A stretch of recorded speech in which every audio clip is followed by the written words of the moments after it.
Saludamos a nuestro invitado del día de hoy vía telefónica, el vicepresidente de la Fuerza Nacional Progresista, Pelegrín Castillo. Buenas tardes, Yasmín Cabrera de este lado y Manuel Canela. Muy buenas tardes, un fuerte abrazo, un saludo a todos ustedes, a los que están en cabina y al público. Buenas tardes, doctor. Mis disculpas porque mi plan era ir personalmente, pero hoy estaba en el sepelio de una gran amiga, la embajadora Cristina Aguiar. Y cuando calculamos llegar a tiempo nos dimos cuenta de que iba a ser imposible, por eso estamos usando esta vía. Si no, con mucho gusto hubiera estado con ustedes en cabina. Una gran mujer perdió el Estado Dominicano, definitivamente. Fue mi maestra y para mí fue una noticia devastadora. Pelegrín, 2 proyectos de ley ya fueron retirados del Congreso, uno sobre trata de personas y otra de violencia de género que pues beneficiaba a los indocumentados, o sea, evitaba la deportación. ¿Qué piensas de estas iniciativas? ¿El Poder Ejecutivo se equivocó, tuvo presión, no leyó bien el consultor jurídico y la intención de volverlo a introducir? O sea, ¿se puede llegar a un consenso en este proyecto? Mi recomendación al Poder Ejecutivo, al presidente, no intente reintroducir ese proyecto, ni siquiera modificado.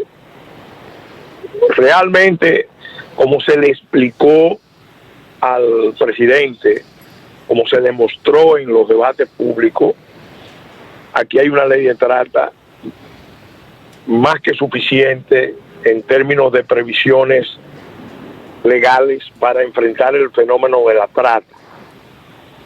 Eso lamentablemente ha tenido una gran deficiencia a la hora de la aplicación, pero lo que se intentó fue muy grave, porque fue tomar un tema como el de la trata para convertirlo, para presentarlo de una manera tal que comprometiera al Estado Dominicano a transformar el tráfico ilícito de ilegales hacia República Dominicana, donde los que vienen están cometiendo una infracción, asimilarlo a la figura de la trata para darle una serie de beneficios que los estados lo pueden otorgar o no otorgar, porque cuando uno ve los protocolos de la Convención de Palermo se da cuenta de que los estados no están obligados, como estaba diciendo Cancillería y el Ministerio de la Mujer, obligados a esa política. Eso fue algo que se planteó, que yo creo que tiene que ver con el proceso de asedio a que está sometido el Estado Dominicano. Para nadie es un secreto, hay gente que no ve los vínculos, los que le estamos dando seguimiento a esto, sabemos que sí, que hay vínculos. Hace ya unos meses, un grupo de legisladores, son 14 legisladores del Partido Demócrata, empezaron una investigación supuestamente por trata de personas que involucraba a Central Romana. La Central Romana, la principal empresa norteamericana en República Dominicana. Y ese proceso estaba ahí caminando cuando el presidente Abinader en Los Ángeles se niega a firmar el acuerdo que el presidente Biden le propuso a los países que participaron en la Cumbre de las Américas. Evidentemente a los norteamericanos no les gustó. El presidente hizo muy bien no firmando ese acuerdo, por las mismas razones que se rechazó la firma del acuerdo de Marrakech, porque nosotros tenemos una situación singular, una situación excepcional, una situación especial. Son 2 estados con 25 millones de personas en una isla que está en un proceso de desestabilización. Haití es un estado fallido, desahuciado por la comunidad internacional, y nosotros somos un estado que tiene también, acusa muchas debilidades, muchas fragilidades y dependencia, tiene una fuerte dependencia de los poderes internacionales. Entonces se está abusando de la fragilidad, de la vulnerabilidad de República Dominicana para ponerlo a cargar la crisis del Estado fallido de Haití. Doctor, y eso es lo que, y entonces, ¿qué hizo la administración Biden? ¿Qué hizo la administración Biden? Tomó la decisión ya no solamente de investigar, sino de suspender a Central Romana como exportadora. Ahora, ¿cuál es la exportadora de azúcar al mercado norteamericano? Tiene la mayor parte de la cuota azucarera de República Dominicana. Pero ¿cuál es el mensaje? ¿Se trata de un tema de azúcar, de negocio, de derechos humanos? No. El mensaje es que si República Dominicana no se pliega a las políticas de Washington y de los organismos internacionales, corre el riesgo de ser sancionada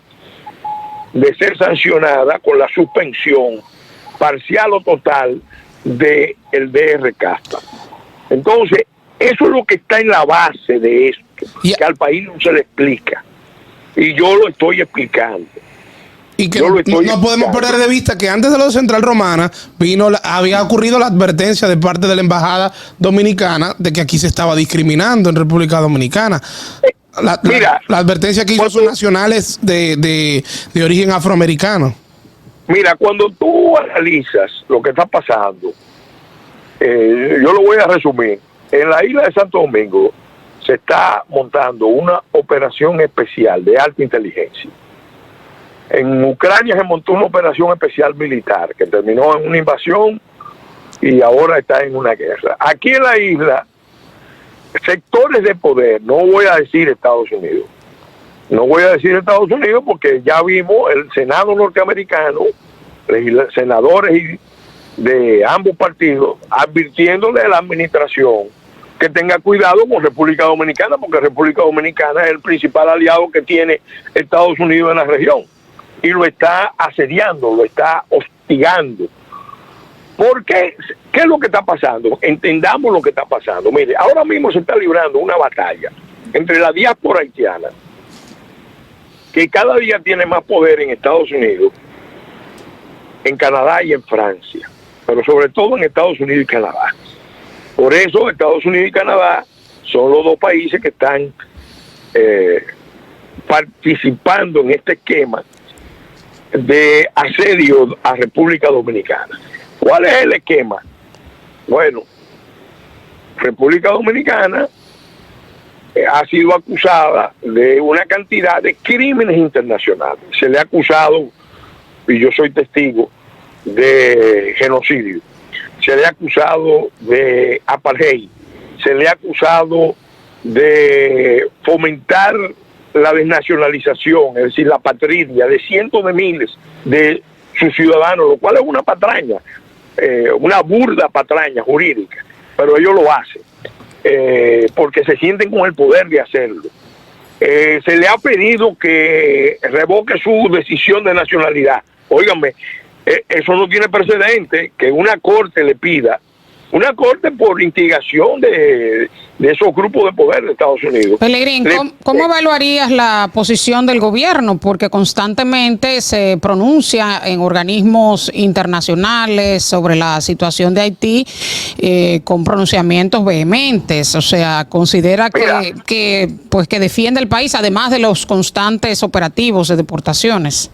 Mira, el presidente sorprendió a todo el mundo al inicio de su gobierno, cuando empezó a reclamarle a la comunidad internacional que asuma su responsabilidad, cuando empezó a decir insistentemente, no hay ni habrá solución dominicana al problema haitiano. Incluso el canciller fue a Naciones Unidas y fue muy enfático. Todo el país apoyó esa posición porque es una posición justa, porque es una posición realmente racional, porque es una posición de verdad, fundada en un deseo de paz. Ahora, ¿qué pasó? El presidente empezó a adoptar esa posición bajo la administración del presidente Trump. Cuando llega la administración Biden, empieza a verse el giro de la política americana hacia la isla de Santo Domingo. Entonces, observen esto. La diáspora haitiana entiende que el problema de Haití lo ha generado la élite económica, los grupos económicos de Haití, muchos de los cuales tienen características mafiosas. Y ellos entienden que esos grupos de allá están aliados a los grupos de aquí.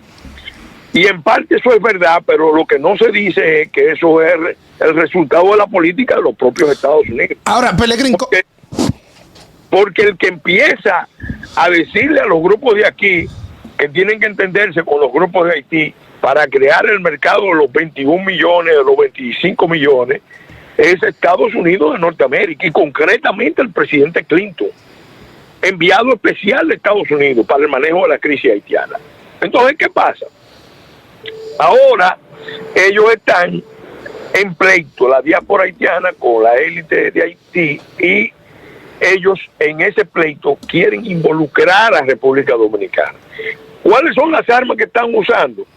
Bueno, las armas que le da la amenaza, por ejemplo, de sanciones económicas a través del DRCAFTA, porque si nosotros somos un país de trata, de esclavitud, incluso nos han acusado de esclavitud, de tratos vejatorios y todo eso, entonces somos un país pasible de ser sancionado.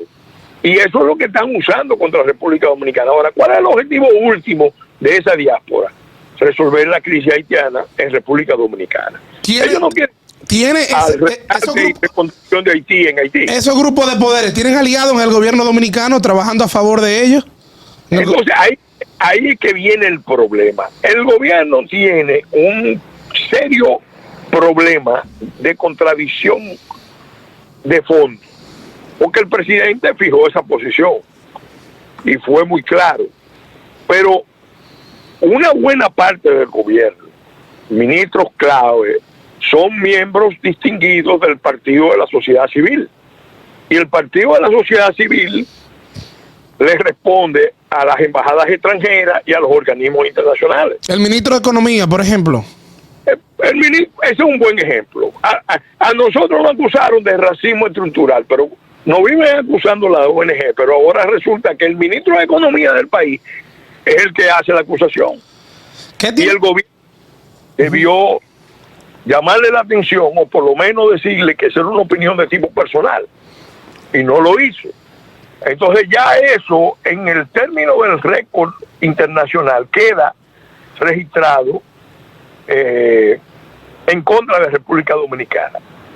Entonces, yo le he pedido al presidente Abinader, presidente, unifique. Lo primero que usted tiene que unificar es su gobierno. Y después llame a la unidad nacional.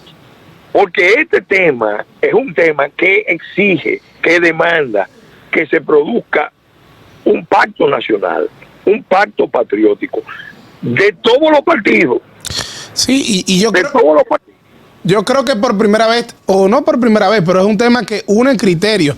Porque por un lado usted tiene a Leonel Fernández, que estuvo totalmente en contra, por ejemplo, de este proyecto de ley de trata. Abel Martínez, que también tiene una posición muy nacionalista respecto a este tema. Y el presidente Abinader, que al menos en escenarios internacionales ha mantenido una posición similar, aunque sorprende, y por eso le preguntaba si hay personas del gobierno que están actuando de la mano de esos organismos internacionales, porque el presidente Abinader de manera internacional te fija una posición, pero por otro lado propone este proyecto de ley que luego no tiene de otra que retirarlo. Mira, yo creo que el presidente no calibró, se llevó de lo que le decía la representación de la sociedad civil de su gobierno, que es demasiado poderosa y demasiado sinuosa y maliciosa. Le dijeron una serie de cosas que los hechos le están demostrando que no son así. Y entonces, obviamente, él retiró. Mi recomendación es que no vuelva a someter eso.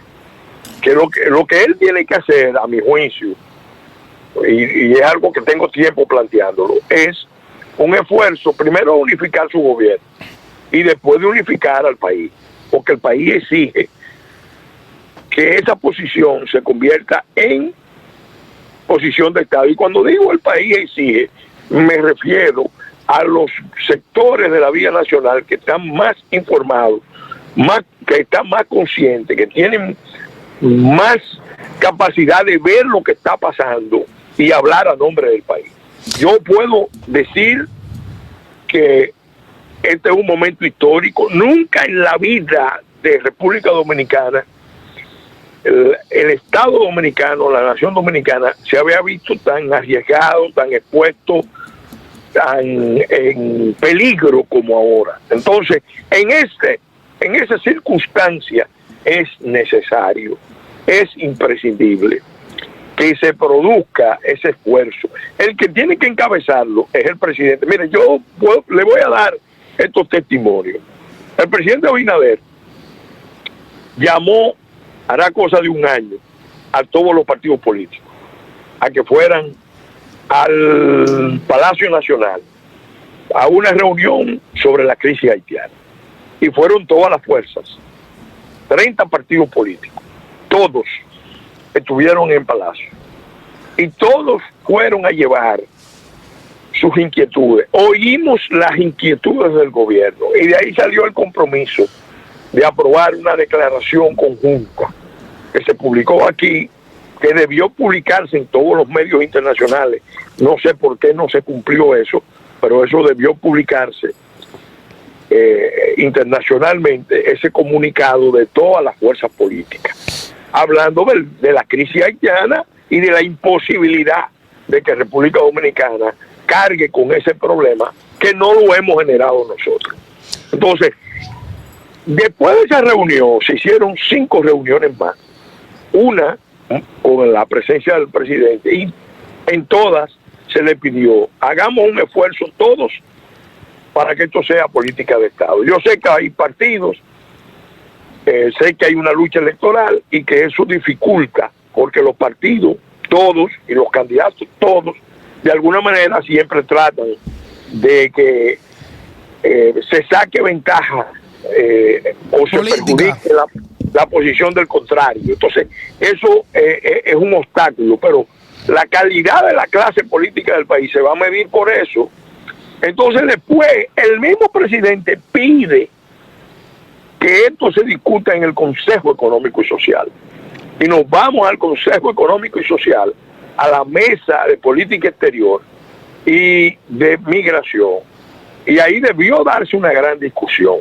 Lamentablemente, después de 4 intentos de reunión, porque todo el mundo asistió, pero no hubo una propuesta oficial para iniciar las discusiones, porque cada uno tenía una idea.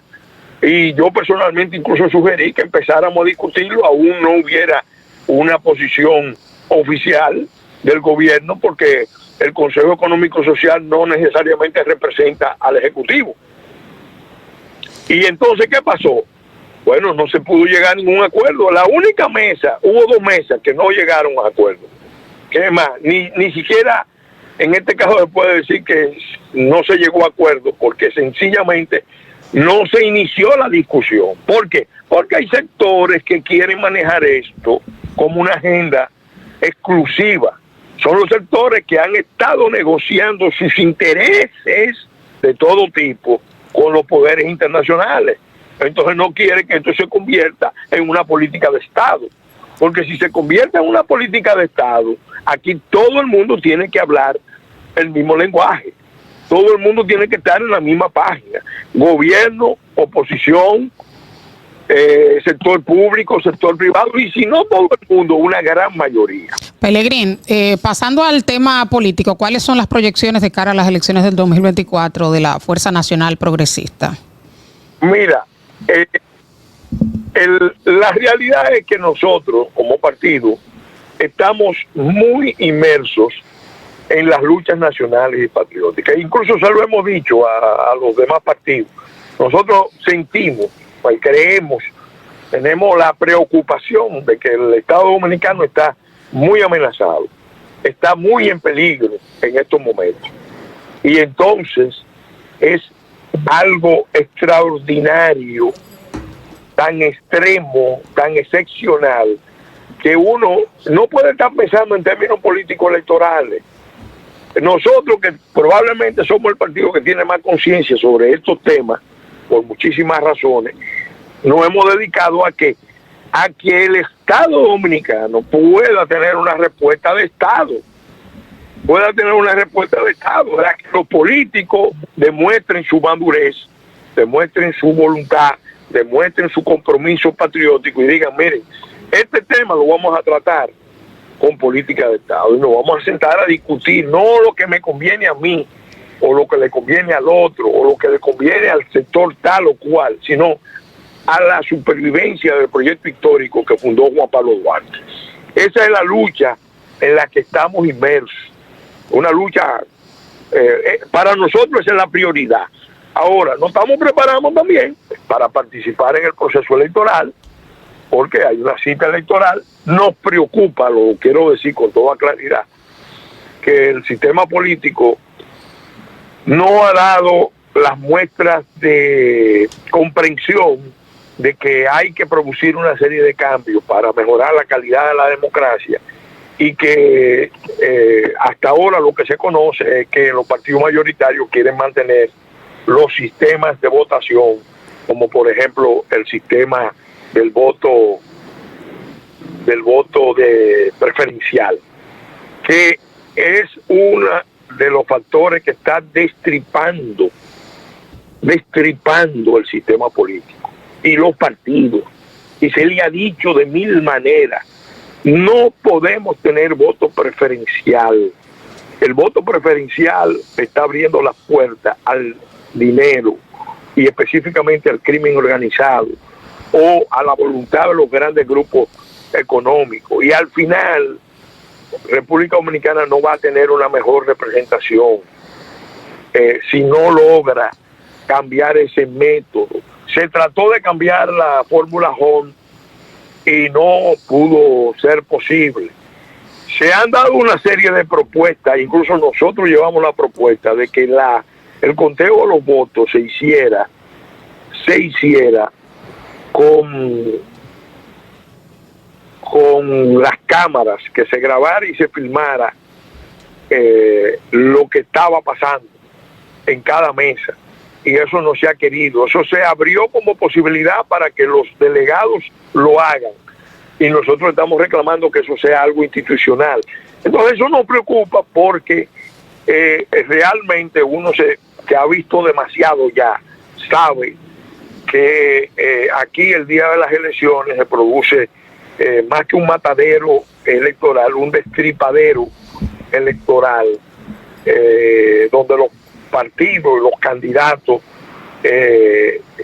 deciden los resultados con el uso y abuso de los recursos económicos.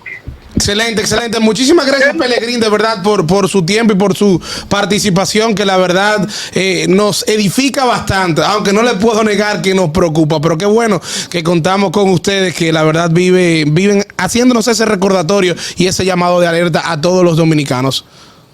Bien, gracias. Muchas gracias a ustedes. Sí. Bueno, señores, vamos a una brevísima pausa y cuando regresemos, mucho más del contenido de ¿Qué pasa Radio? Comunicación objetiva, veraz, comprometida y sin ataduras. ¿Qué pasa? Con Soraya Castillo.